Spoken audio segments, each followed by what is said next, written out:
আসসালামু আলাইকুম ওয়া রাহমাতুল্লাহি ওয়া বারাকাতুহু।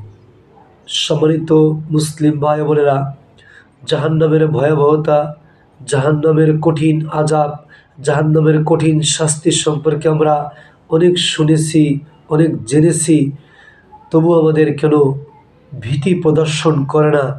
এত কঠোর আমাদের অন্তর হয়ে গেছে। আল্লাহ আমাদের সবাইকে মাফ করুক।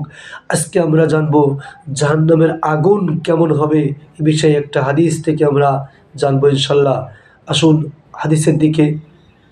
আন আবি হুরাইরা রাদিয়াল্লাহু আনহু আন্নাহু ক্বালা আতুরাউনাহা হামরা কানারিকুম হাজি লাহিয়া আসওয়াদু মিনাল কারি ওয়াল কারু জিফতু। অর্থ, হযরত আবু হুরায়রা রাদিয়াল্লাহু আনহু থেকে বর্ণিত, তিনি বলেন, জাহান্নামের আগুনকে তোমরা দুনিয়ার আগুনের মতো লাল মনে করতেছ, অথচ উহা আলকাত্রার চেয়েও অধিক কালো হবে। নাউজুবিল্লাহ, আস্তাগফিরুল্লাহ। আল্লাহ রাব্বুল আলামিন আমাদেরকে এই কঠিন আগুন থেকে, জাহান্নাম থেকে মুক্তি দান করুক। সকলে বলি আল্লাহুম্মা আমিন। হাদিসটি মুয়াত্তা ইমাম মালিক 1870 নম্বর হাদিস।